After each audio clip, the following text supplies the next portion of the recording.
خواجه عبدالله انصار که به نام پیر هرات مشهور هستند، مزار از اونا به شهر هرات به گازرگاه شریف هستند. معلومات زیادتر میتونین از رساله مزارات هرات بگیرید. و این قسمت سنگ قبر پدر کلان ما هسته. آرامگاه منور عالم بزرگوار و قاری عالی مقام الحاج حافظ احمد علی قاضی محکمه مرافعه هرات، فرزند قاضی القضات افغانستان، نایب الحکومه هرات سعدالدین خان، خالق العلوم که در کودکی قرآن عظیم الشان را حفظ نموده و تمام عمرش را به تلاوت کلام الله مجید و عبادت پروردگار مهربان خود به سر برده و در علوم شریعت و طریقت تبحر و قدم راسخ داشته. مدت 36 سال وظیفه قدسی قضا را با تقوا و اطاعت انجام داده است. بالاخره شب جمعه 24 دلو 1359 هجری شمسی به عمر 96 سالگی از جهان فانی به دارالملک جاویدانی رحلت نموده. این لوح از طرف فرزندان صالح آن مرحوم به طور یادگار نصب کرد. قبر پدر کلان امیر دوست محمد خان.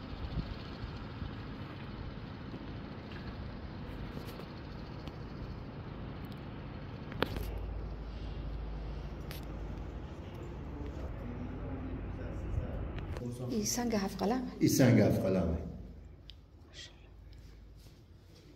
از این پایین اینجا از این قسمت درس بگیریم معلوم میشه که چقدر سنگ ظریف و نصیف و مقبولیه.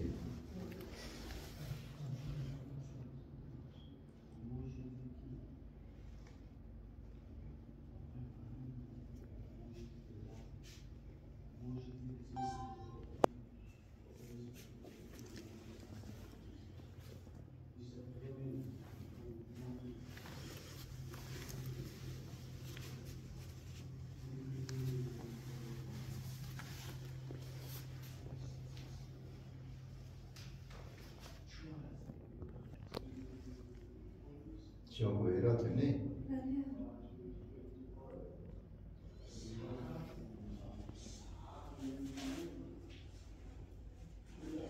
این سلطان حسین بایقرا که یکی از پادشاه افغانستان بود و این سنگ به حال خود جور کرده بوده.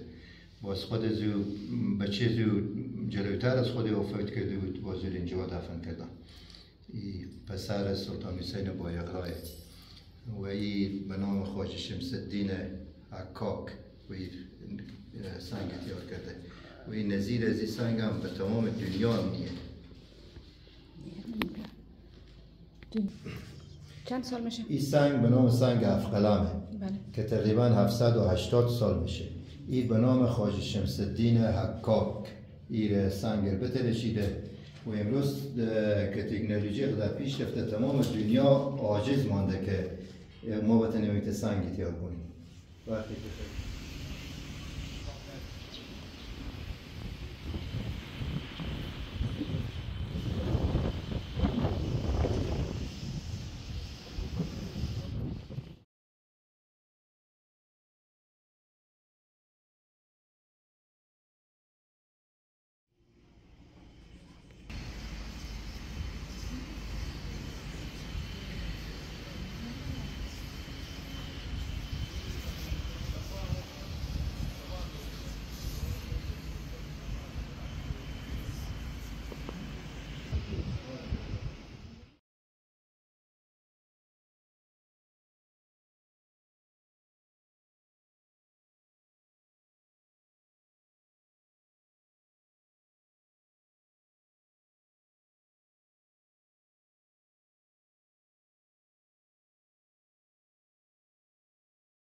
این مسجد جامع قدیمی گازرگاه شریفه که این مسجد را امیر علی شیر نوایی جور کرده و بعداً این ترکا تقریبا 2 سال پیش آمدن یک ترمیم کردن. بلبرداری شما را بکن. یک گرفه از برادر ما هستن، پدر یتیما اونا رو میگذارن. تسبیح هم المهی توفه میده. سلامت باش.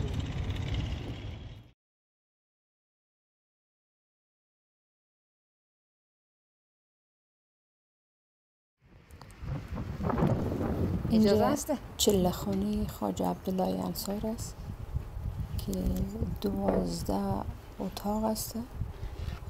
بعضی ها 2 نفری است، بعضی 1 نفره.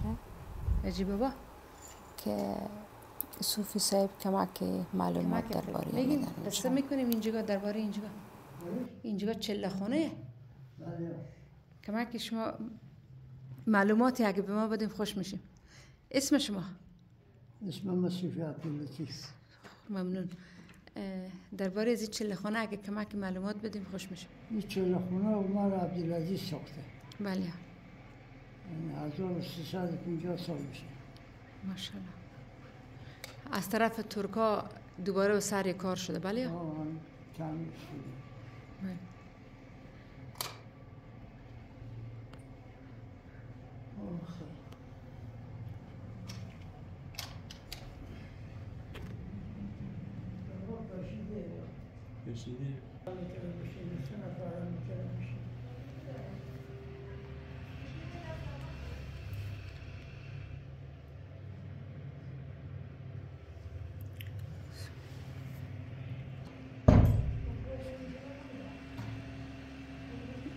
گفت 1350 سال.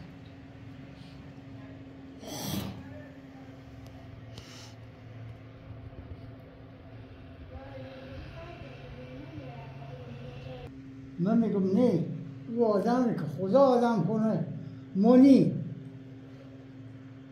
خدا میدونه. 200 ماه دمی که جان اسرائیل میگیره خدا میدونه. خر باشیم، خوب باشیم، خدا وزنه باشیم، خس باشیم، چه کار باشیم. آدم خدا آدم کنه، آدم بمیرونه، آدم حشر بذاره. الهی آمین. او آدم. آمین.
در قسمت آخر یک چند عکس از عدیلی فامیلی ما است که هم به طرف راست خواجه عبدالله انصار دفن شدن.